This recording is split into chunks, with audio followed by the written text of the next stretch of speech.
विद्यार्थी मित्रांनो, आपले स्वागत आहे आपल्या ऑनलाईन क्लासेसमध्ये. आज आपण इयत्ता 7वी इतिहास या विषयातील पाठ क्रमांक 2 शिवपूर्वकालीन भारत या पाठामधील उर्वरित भाग अभ्यासणार आहोत. तर विद्यार्थी मित्रांनो, या अगोदरच्या व्हिडिओमध्ये आपण कृष्णदेवराय होता यांच्याविषयी सविस्तर माहिती मिळवली होती. तर आजच्या व्हिडिओमध्ये आपण बहमनी राज्य या राज्याविषयी माहिती मिळणार आहोत. मुहम्मद तुघलकाचे वर्चस्व झुगारून देण्यासाठी दक्षिणेमध्ये सरदारांनी बंड केले. या सरदारांचा प्रमुख हसन गंगू यांनी दिल्लीच्या सुलतानाच्या सैन्याचा पराभव केला. विद्यार्थी मित्रांनो, मुहम्मद तुघलकाचे वर्चस्व झुगारून देण्यासाठी दक्षिणेमध्ये सरदारांनी काय केले होते? बंड केले होते. बंड केले होते म्हणजे त्या राज्याच्या विरुद्ध उठाव केला होता. या सरदारांचा प्रमुख कोण होता? हसन गंगू हा या सरदारांचा प्रमुख होता आणि यांनी दिल्लीच्या सुलतानाच्या सैन्याचा पराभव केला होता. हसन गंगूने काय केलं होतं? जो दिल्लीचा सुलतान होता त्याच्या सैन्याचा पराभव केला. इसवी सन 1347 मध्ये नवीन राज्य अस्तित्वात आले, यास बहमनी राज्य असे म्हणतात. मग यानंतर जे राज्य अस्तित्वात आले त्याला बहमनी राज्य असे म्हणतात. हसन गंगू हा बहमनी राज्याचा पहिला सुलतान झाला. आणि पहा, आता बहमनी राज्याची स्थापना कधी झाली? इसवी सन 1347 मध्ये. आणि त्या बहमनी राज्याचा पहिला सुलतान कोण होता? हसन गंगू हा पहिला सुलतान होता. त्याने कर्नाटक राज्यातील गुलबर्गा येथे आपली राजधानी स्थापन केली. आणि हसन गंगू यांनी काय केलं? कर्नाटक राज्यातील गुलबर्गा या ठिकाणी त्या राज्याची राजधानी, बहमनी राज्याची राजधानी स्थापन केली. त्यानंतर पहा, महमूद गवान हा बहमनी राज्याचा वजीर व उत्तम प्रशासक होता. त्याने बहमनी राज्यात आर्थिक सामर्थ्य प्राप्त करून दिले. तर विद्यार्थी मित्रांनो, महमूद गवान हा त्या बहमनी राज्याचा उत्तम वजीर व उत्तम प्रशासक होता आणि त्याने काय केलं होतं? बहमनी राज्यास आर्थिक सामर्थ्य प्राप्त करून दिले, म्हणजे त्याची संपत्ती वाढवण्यास त्यानं मदत केली होती. सैनिकांना जहागीर देण्याची रोख पगार देण्यास सुरुवात केली. आणि त्याने काय केलं? सैनिकांना जहागिरी न देता, म्हणजे एखादा प्रदेश न देता रोख पगार पैशाच्या स्वरूपामध्ये किंवा जे काही त्यावेळेचं चलन आहे त्या स्वरूपामध्ये पैसे देण्यास सुरुवात केली. सैन्यामध्ये त्याने शिस्त आणली. सैन्याला त्यांनी काय केली? शिस्त लावली. जमीन महसूल व्यवस्थेत सुधारणा केली. आणि जे काही जमीन महसूल व्यवस्था होती अगोदरच्या काळातली त्यामध्ये सुद्धा त्यांनी सुधारणा घडवून आणली. बिदर येथे अरबी व फारसी विद्यांच्या अभ्यासासाठी मदरसा स्थापन केली. आणि त्याने काय केलं? कर्नाटकातील बिदर येथे अरबी आणि फारसी या दोन भाषा होत्या, त्यांच्या विद्यांचा अभ्यास करण्यासाठी त्यांनी मदरशाची स्थापना केली. महमूद गावानंतर बहमनी सरदारांमध्ये गटबाजी वाढीस लागली. महमूद गावानंतर काय झालं? जे बहमनी सरदार होते यांच्यामध्ये गटबाजी वाढीस लागली, म्हणजे वेगवेगळ्या सरदारांचे गट तयार झाले. मग विजयनगर व बहमनी यांच्यातील संघर्षाचा बहमनी राज्यावर प्रतिकूल परिणाम झाला. जे विजयनगर आणि बहमनी राज्यातील संघर्ष होता याचा काय झाला? बहमनी राज्यावर प्रतिकूल म्हणजे वाईट परिणाम झाला. विविध प्रांतातील अधिक स्वतंत्र विविध प्रांतातील अधिकारी अधिक स्वतंत्र वृत्तीने वागू लागले. आणि जे वेगवेगळ्या प्रांतातील अधिकारी होते ते स्वतंत्रपणे आपला कारभार पाहू लागले, वागू लागले. बहमनी राज्याचे विघटन झाले. याचा परिणाम काय झाला? जे बहमनी राज्य होतं त्याचं विघटन झालं. त्यातून वराडची इमादशाही, बिदरची बरीदशाही, विजापूरची आदिलशाही, अहमदनगरची निजामशाही व गोलकोट्याची कुतुबशाही अशी बहमनी राज्याची 5 शक्ले झाली. त्याचा परिणाम काय झाला? वराडची इमादशाही, बिदरची बरीदशाही, विजापूरची आदिलशाही, अहमदनगरची निजामशाही व गोलकोंड्याची कुतुबशाही अशी बहमनी राज्याची 5 शक्ले तयार झाली. त्यानंतर विद्यार्थी मित्रांनो, पहा, मुघल सत्ता. इसवी सन 1526 मध्ये दिल्ली येथील सुलतानशाही संपुष्टात आली. पहा, इसवी सन 1526 मध्ये काय झालं? दिल्ली येथील जी सुलतानशाही होती ती संपुष्टात आली. येथे मुघल सत्तेची स्थापना झाली. त्या ठिकाणी काय झालं? मग जी सुलतानशाही होती ती संपुष्टात येऊन दिल्ली येथे मुघल सत्तेची स्थापना झाली. आता पहा, बाबर हा मुघल सत्तेचा संस्थापक आहे. आता पहा, मुघल सत्तेची स्थापना कोणी केली? बाबरने केली. आणि तो मध्य आशियातील सध्याच्या उझबेकिस्तानमध्ये असलेल्या फरघाना राज्याचा राजा होता. पहा, आता ज्या बाबराने मुघल सत्तेची स्थापना केली तो मध्य आशियातील सध्याचं जे काही उझबेकिस्तान आहे या ठिकाणी जे काही फरघाना होते राज्य होतं त्याचा तो राजा होता. भारतातील संपत्ती संबंधीचे वर्णन त्याने ऐकले होते, म्हणून त्याने भारतावरील स्वारीची आखणी केली. आता त्याला काय माहित होते की भारतामध्ये मोठ्या प्रमाणावर सोने नाणे आहे, भरपूर संपत्ती आहे हे त्याने ऐकलं होतं. म्हणून त्याचं असं ठरवलं की आपण काय करायचं? भारतावर स्वारी करायची, आक्रमण करायचं. दिल्लीमध्ये त्यावेळी इब्राहिम लोधी हा सुलतान राज्यकारभार करत होता. पहा, दिल्लीमध्ये त्यावेळी इब्राहिम लोधी हा सुलतान काय करत होता? राज्यकारभार करत होता, म्हणजे तो राजा होता.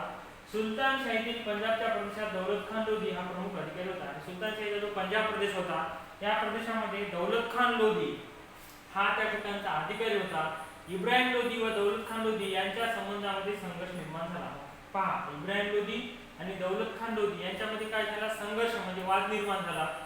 दौलत खानाने भारतावर आक्रमण करण्यासाठी बाबराला निमंत्रित केले. याचा परिणाम काय झाला, त्या दोघांमध्ये युद्ध झाल्यामुळे दौलत खानाने काय केलं, भारतावर आक्रमण करण्यासाठी जो काय बाबर होता त्या बाबराला निमंत्रित केलं म्हणजे बोलवलं. ही संधी साधून भारतावर आक्रमण केले. ही संधी साधून बाबराने काय केलं, मग भारतावर आक्रमण केले. बाबराच्या आक्रमणास प्रतिकार करण्याकरिता इब्राहिम लोधी सैन्य घेऊन निघाला आणि मग बाबर आलेला आहे त्याला माहिती झाल्यानंतर त्याच्या बाबराच्या आक्रमणास प्रतिकार करण्याकरिता इब्राहिम लोधी स्वतःचं सैन्य घेऊन निघाला. 21 एप्रिल 1526 या दिवशी पानिपत या ठिकाणी त्याची बाबराबरोबर लढाई झाली. आणि पहा, 21 एप्रिल 1526 या दिवशी पानिपत या ठिकाणी त्याची बाबराबरोबर लढाई झाली. या लढाईमध्ये बाबराने भारतात प्रथम तोफखान्याचा प्रयोग केला होता. आणि 21 एप्रिल 1526 मध्ये पानिपत या ठिकाणी जी लढाई झाली होती त्या लढाईमध्ये बाबराने काय केलं होतं, प्रथमच जो काही प्रभावी तोफखाना होता त्याचा उपयोग केला होता आणि त्याने इब्राहिम लोधीच्या सैन्याचा पराभव केला. ही पानिपतची पहिली लढाई होती. म्हणजे इब्राहिम लोधी आणि बाबरामध्ये जी लढाई झाली ती पानिपतची पहिली लढाई होती, बरोबर. मग या लढाईनंतर मेवाडच्या राणा संघाने राजपूत राजांना एकत्र आणले.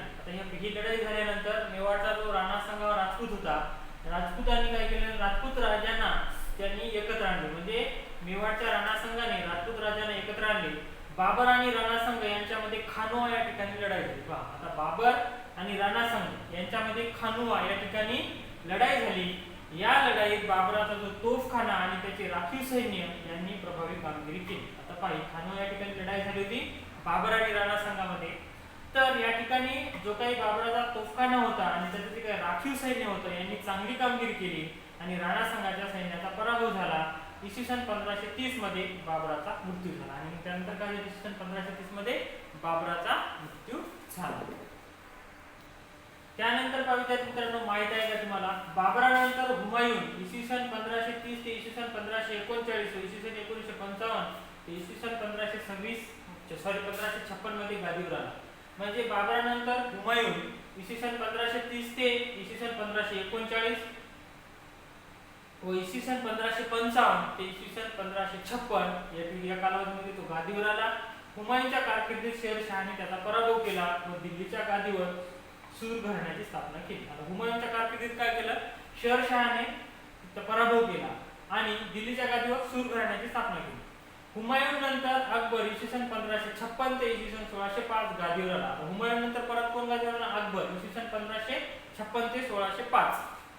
अकबर व हिमू यांच्यात इसवी सन 1556 मध्ये पानिपत येथे लढाई झाली. पहा, आता अकबर व हिमू यांच्यामध्ये इसवी सन 1556 मध्ये पानिपत येथे लढाई झाली आणि ही पानिपतची दुसरी लढाई होती. संपूर्ण भारत आपल्या एक क्षेत्रीय अंमलाखाली आणण्याची त्याची महत्त्वाकांक्षा होती. आता पहा, अकबराची महत्त्वाकांक्षा काय होती, हा जो संपूर्ण भारत आहे तो आपल्या संपूर्ण एक क्षेत्रीय अंमलाखाली म्हणजे सत्तेखाली आणण्याची त्याची महत्त्वाकांक्षा होती. अकबरानंतर जहांगीर इसवी सन 1605 ते इसवी सन 1628 हा सम्राट झाला. अकबरानंतर जो जहांगीर होता इसवी सन 1605 ते इसवी सन 1628 हा सम्राट झाला. त्याच्या कारकिर्दीत त्याची पत्नी नूरजहां हिने प्रभावी कामगिरी केली आणि त्याच्या कालावधीत त्याची पत्नी होती नूरजहां हिने काय केली होती, चांगली कामगिरी बजावली होती. त्यानंतर पहा, जहांगीर नंतर शहाजहान इसवी सन 1628 ते इसवी सन 1658 मध्ये सम्राट झाला. पहा, जहांगीरानंतर शहाजहान इसवी सन 1628 ते सन 1658 मध्ये सम्राट झाला. शहाजहान नंतर औरंगजेब इसवी सन 1658 ते इसवी सन 1707 हा दीर्घकाळ सम्राट होता.